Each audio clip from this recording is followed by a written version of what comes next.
آج دنیا جن کاموں میں پڑی ہوئی ہے اور جس طرح کی اس وقت آپ کے سامنے حالت ہے لوگوں کی، آپ کیا سمجھتے ہیں کہ لوگ کیا دین پہ عمل نہیں کر سکتے؟ ضرور کر سکتے ہیں۔ پورے دن میں ایک شخص سے 24 گھنٹوں میں آپ 5 نمازوں کو آپ ان کے ٹائم کو جمع کریں تو صرف 22 منٹ بنتے ہیں۔ 5 نمازوں کا وقت اللہ آپ سے ڈیمانڈ کرتا ہے، 22 منٹ۔ کہتے نہیں پڑی جاندی، کیوں؟ فضول کام اتنے چھیڑے ہوئے ہیں، اتنے فضول کاموں کے اندر اپنا وقت دیا ہوا ہے جناب نے کہ 5 نمازوں کا وقت کہاں میں آپ نے اتنی فضول ایکٹیویٹیز شروع کی ہوئی ہیں۔ 24 گھنٹے میں 22 منٹ ہوتے کیا ہیں؟ اللہ صرف یہ کہتا ہے کہ میری 5 نمازوں کو ادا کر لو، لیکن جناب کے پاس وقت ہی کوئی نہیں۔ کیوں؟ دوستوں کے ساتھ گپے کون مارے؟ یہ موبائل پہ 6 گھنٹے فیس بک کون دیکھے؟ یہ واٹس ایپ پہ ہزاروں میسیجز کے جواب کس نے دینے ہیں؟ تو نماز کون پڑھے؟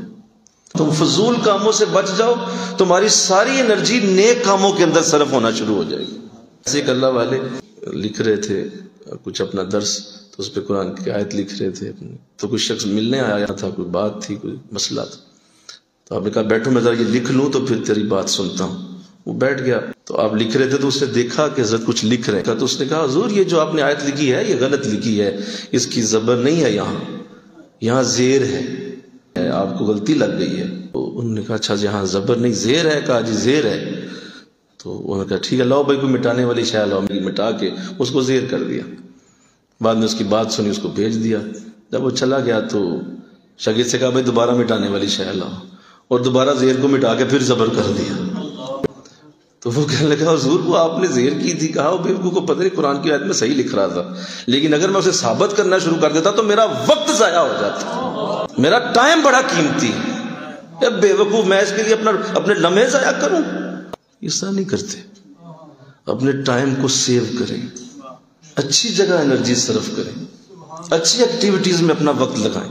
پھر بندہ کو کہے دیکھیے جی سکون نہیں زندگی میں، چین نہیں۔ بھئی آپ جو سنتے ہیں، جو ہر وقت آپ کے کانوں میں جا رہا ہے، وہ گند جا رہا ہے، کیسے مذاق سکون آئے گا بھائی؟ کس طرح آئے گا؟ آپ کے اندر جا ہی نکمی چیزیں نہیں ہیں، آپ لغو باتوں میں بیٹھے ہوئے ہیں۔ کسی نے سکندر اعظم سے پوچھا تھا جب اس کا آخری وقت آیا، تو اس نے کہا تھا کہ حکیم صاحب شام تک وقت دے دیں، اتنی بڑی سلطنت فتح کی ہے، بہت محنت سے میں نے بڑے ملک فتح کیے، شام تک وقت دے دیں، میں کسی طرح اسے بانٹ لوں۔ اس نے کہا جی نہیں، شام تک 1 گھنٹہ بھی نہیں تمہارے پاس۔ اس وقت اس نے سر پہ ہاتھ رکھا، اس نے کہا تھا لوگوں آؤ میری بات سنو، اپنا وقت کبھی ضائع نہ ہونے دینا۔ میں نے اتنے ملک فتح کیے اور دیکھ میں آج اپنا وہ ملک بانٹ بھی نہیں سکا۔